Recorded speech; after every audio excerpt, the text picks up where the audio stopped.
everyone, my name is Elisa and welcome back to my channel, All You Can Eat with Elisa. We're approaching Thanksgiving, believe it or not. It's November, so it got me thinking of what I should make for Thanksgiving this year. And seeing that it is a non-traditional year, being 2020, I decided to make a non-traditional menu this year. There's not gonna be as many people because of COVID, so we're keeping it small. So I'm keeping it to a few dishes. And I wanna marry my Thai heritage with my traditional Thanksgiving dishes that I normally make. We're gonna go a little bit more Thai style today. I'm gonna do a Thai style turkey meatball and my roasted mashed potatoes, which I traditionally make, but this time I'm gonna pair it with a blend of mushrooms for the gravy, so kind of like that umami mushroom gravy, a roasted vegetable Asian style, so there'll be an Asian dressing that'll accompany that. And then finally for dessert, instead of my traditional pumpkin tart, I am going to do a pandan cream tart. With that being said, the thing that is going to probably take the most time, because you want to make this ahead of time, is the pandan cream tart, because it has to set. I think it's better a day later, so we're gonna make that first.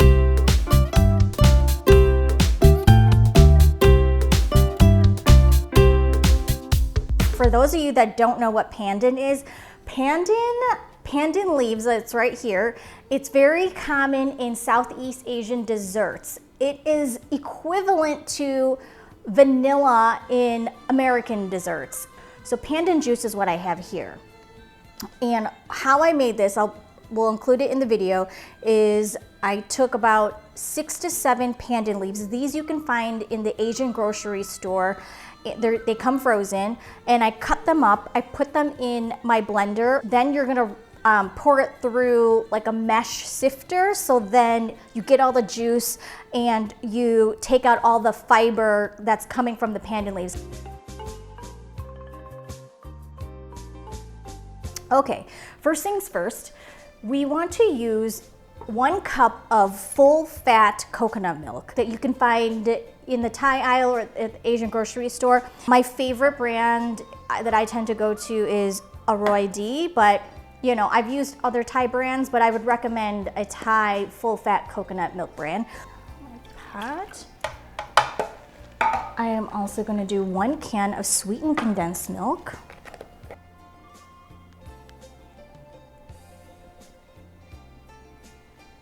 My pandan juice is also going to go in here. All right, so my milk mixture is going to heat up on the stove, and separately I have 4 egg yolks. Let me get this out of the way. With 2 tablespoons of cornstarch. And I'm gonna beat these together. So as my mixture heats up, once it bubbles, what I'm gonna do is I'm gonna temper these eggs back into the mixture, and then let it simmer for maybe about 2 minutes until it bubbles up again. And then I'm gonna turn off the heat, put the butter in here, and then we will put it in our tart and let it cool. So that's what we'll do next.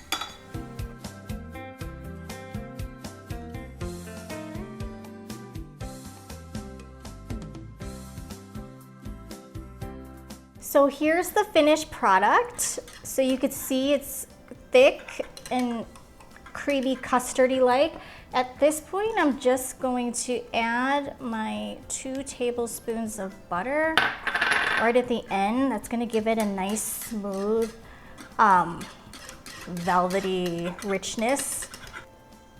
We're gonna let this chill. I didn't have to use any food coloring at all because you saw how dark my mixture was with the pandan juice. So, and I try not to use food coloring if I don't have to. And this is a beautiful color already. It's just natural pandan color. All right, now this is just going to set in the fridge, and once it's cooled, we're gonna put whipped cream and we're gonna top it with some toasted coconut. Okay, so On to the next dish, which is our Thai-inspired turkey meatballs. Now, Thai people traditionally don't eat turkey, the whole roasting of the turkey. That's actually very non-traditional. That's not a common protein that is in our cuisine. But for the sake of marrying the American tradition of turkey plus the Thai style flavors, I thought that this would be a great fusion combo. So I have in here 2 pounds of ground turkey. This is 93% lean. And to this, I'm gonna add, this is about a cup of breadcrumbs. I made my own breadcrumbs. Don't go out and buy the like the canned kind. You can just use, if you just put in the food processor 2 slices of bread, that's basically what this is equivalent to. 2 slices of wheat or white bread. I had honey oat bread in my pantry, so that's what I'm using here. And this also was inspired, so my mom used to make these pork patties. And so these are the flavors that she would use within her pork patties. So thank you, Mom, for the inspiration. This is kind of what I'm doing with these turkey meatballs, but with a slight variation. So I'm adding corn to this because I love corn, and we usually have corn as part of our Thanksgiving meal. So I just figured it would be a good ingredient to include in these meatballs, and it gives it an extra texture as well. I have minced up about 4 to 5 garlic cloves. I think I used 5 in this one because my cloves ended up being a little bit smaller. But if you have larger cloves, I think 4 is a good amount. And then I have about a half a teaspoon of black pepper. You can also use white pepper. I used white pepper when I was making this dish the first time, testing it out. And that gives it a little bit more mild pepper flavor. And I have chopped up cilantro and green onion. So this is about equivalized to about half a cup. So with the green onion, I used three stalks of green onion, and I chopped it up really finely. Okay, and then this is 2 teaspoons of mushroom soy sauce. I love this mushroom soy sauce. It just has a great umami flavor to it. So that's going in here. And then to bring this all together, 2 eggs. This is gonna be our binder.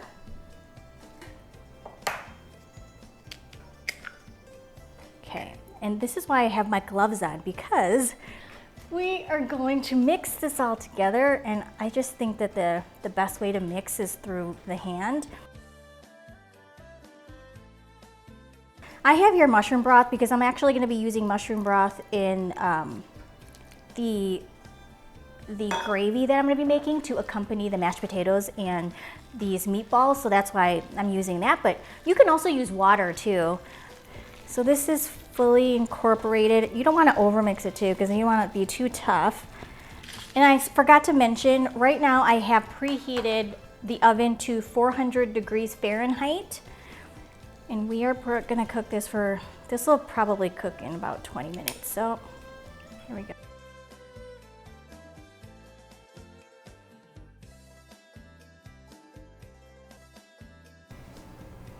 I'm gonna brush the tops of these meatballs with some oil. I have avocado oil, but you can use whatever oil you have, canola, vegetable oil. So these are gonna bake for about 20-25 minutes or so in the oven for 400 degrees.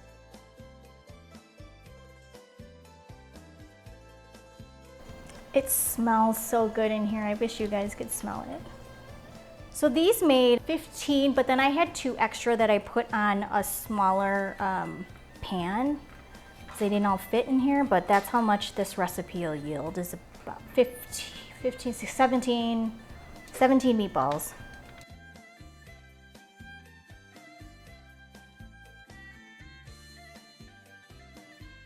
All right, so I have now these russet potatoes I'm going to use for my roasted garlic mashed potatoes. I did a quick peel. There's still some skin on there because I actually like to have the skin as part of the texture of my mashed potatoes. If you don't like the skin texture, then feel free to obviously remove all skin.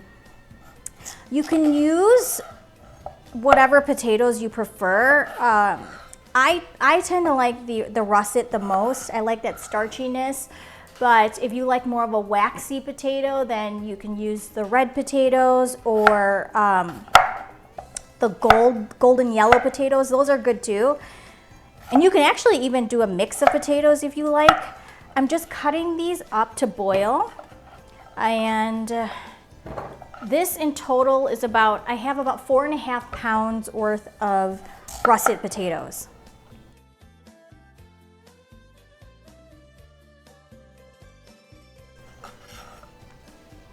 All right, I have boiling right now a big pot of broth. So that's what I cook these and boil these potatoes in. You can use vegetable broth or chicken broth, but boiling these potatoes in the broth is going to give these mashed potatoes a little extra flavor, and that's what we like.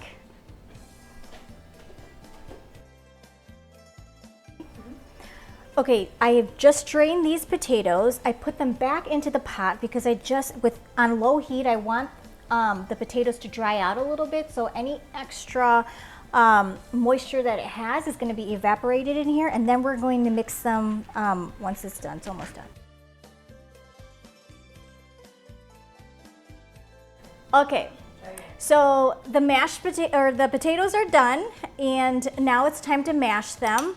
I roasted a whole bulb of garlic the night before, and that's super easy to do. You just cut the top off of the garlic, drizzle it with some olive oil, wrap it up in some foil. Then you want to roast it for about 40 minutes on 400 degrees Fahrenheit. So that is all out now, and I mashed it. So I'm going to put that into my potato mixture. And I have heated up here about 8 tablespoons of melted butter, along with a little bit, like a 1.5 cups of whole milk. I don't know if I'm going to be using it all, so I kind of go by texture. So I'm going to just start adding this and mashing it. I like my mashed potatoes on the chunky side, so that's the consistency that I'm going for. And the pot is kind of hot, you guys, but it's just easy to just mash it right in the pot that you cooked it in. I won't need a lot of salt. I have salt on hand, but because I used the broth that I cooked it in, it already had salt in there. So I won't have to add as much at the end, but we're gonna taste this. We're gonna mash and taste along the way.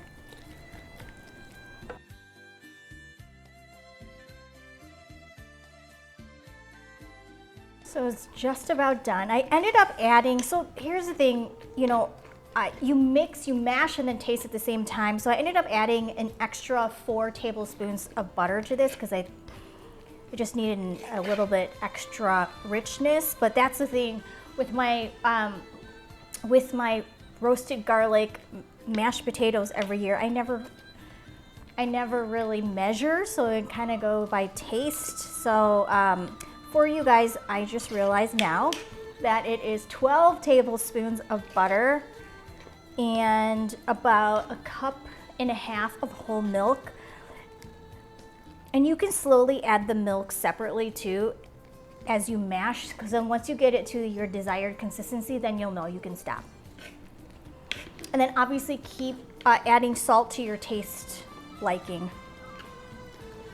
And this is it, we're done. I like it just like this. It's like creamy, but a little chunky. And then we're gonna put it in this bowl so you could see.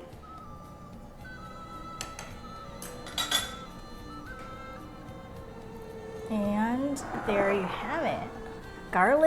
Roasted garlic mashed potatoes. The roasted garlic just makes it so much more delicious, and that roasted caramelization of the garlic. The garlic ends up not being so potent. Once you roast it, it mellows out. It's a lot creamier. It has a little bit of sweetness to it. It is delicious. So there you have it. Okay, next up, we're gonna do our roasted vegetable dish, and we're gonna pair this with an Asian dressing.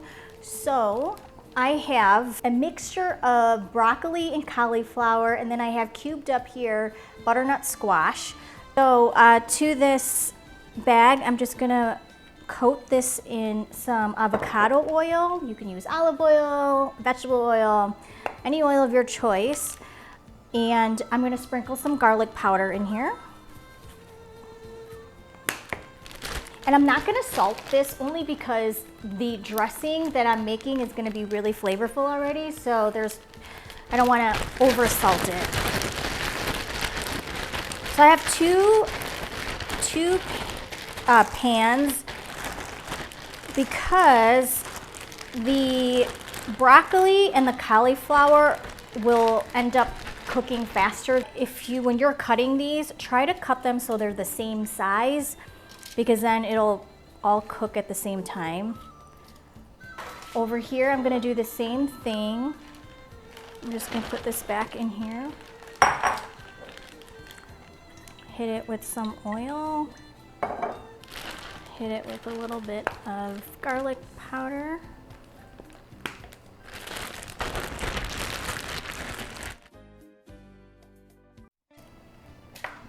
So I have my oven still heated to 400 degrees, the same temperature as I had my meatballs, so I didn't have to change that.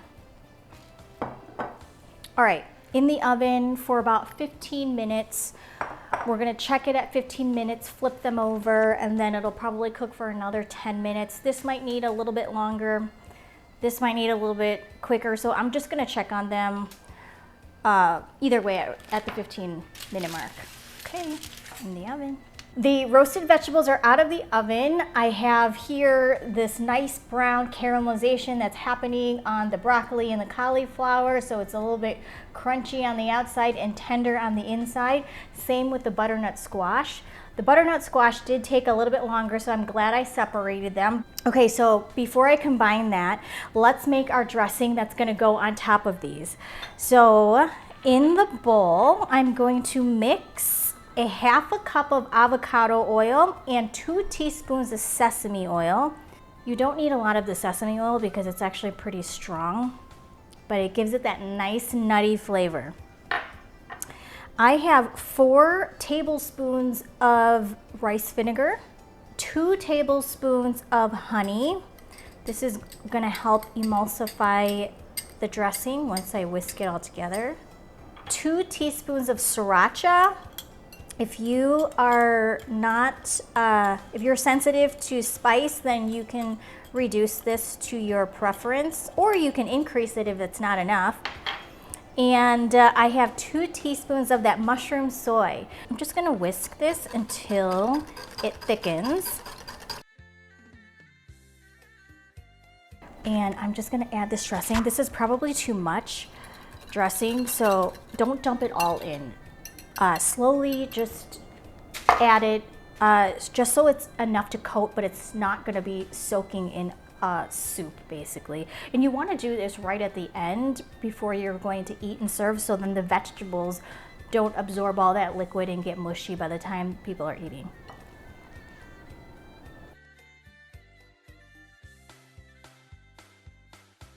Look at how delicious that looks. Up next, we are going to make our mushroom gravy now, so stay tuned. Okay, now on to our mushroom gravy. I have here a mix of shiitake mushrooms, cremini mushrooms, and woodland. You can use any combination of mushrooms. I do think that using shiitake mushrooms is gonna give that more of that umami flavor because it is pretty robust and I would say a little woodsy, earthy flavor. We are gonna saute these mushrooms in 3 tablespoons of butter and 3 tablespoons of flour. That's all-purpose flour. And then before we put the flour in, we're just gonna soften this up, and then we'll put the flour in, and then we are gonna add 3 cups of this mushroom broth. We're also gonna use our favorite ingredient in this episode, which is our mushroom soy sauce to taste. And we will be back once the finished product is done.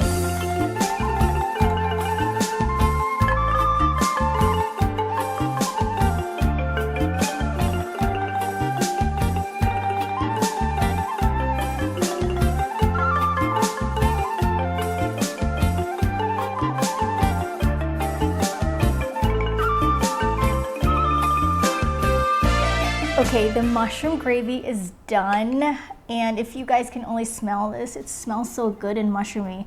If you guys hate mushrooms, then obviously this is not for you, but for you mushroom lovers, this smells so good. I want to say some modifications that I did make while I was over at the stove.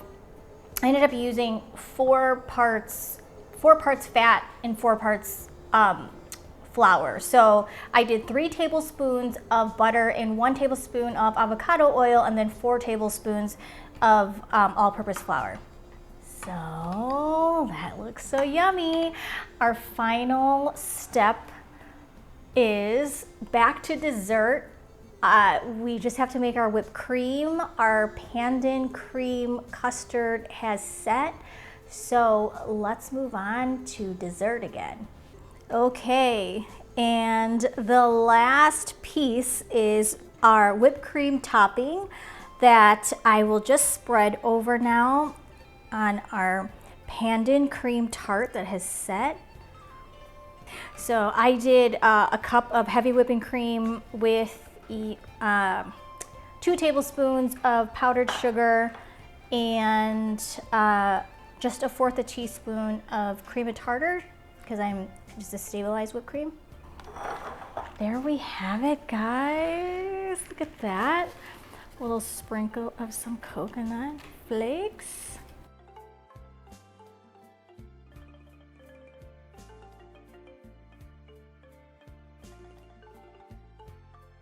The best part, of course, I have to taste the pandan cream tart.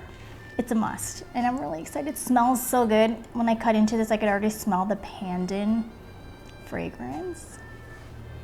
Yes. Mmm. Oh. This is so good. It reminds me of Thailand. It reminds me of this dessert. It's called Khanom Sankaya. And it is basically bread dipped in a pandan custard, but in a tart form. It is so good. I hope my family likes it. It's gonna be new this year. Trying something new in a non-traditional year. I have to take one more bite, you guys. Mmm, it's so good. I'm really happy with this recipe. I'm happy with this result. Let me know if you guys end up trying any of these recipes. I'd love to hear. And I hope you guys enjoyed it. I hope you have a wonderful Thanksgiving, a healthy and safe Thanksgiving. Please like my video and subscribe to my channel. Thanks everyone. Bye.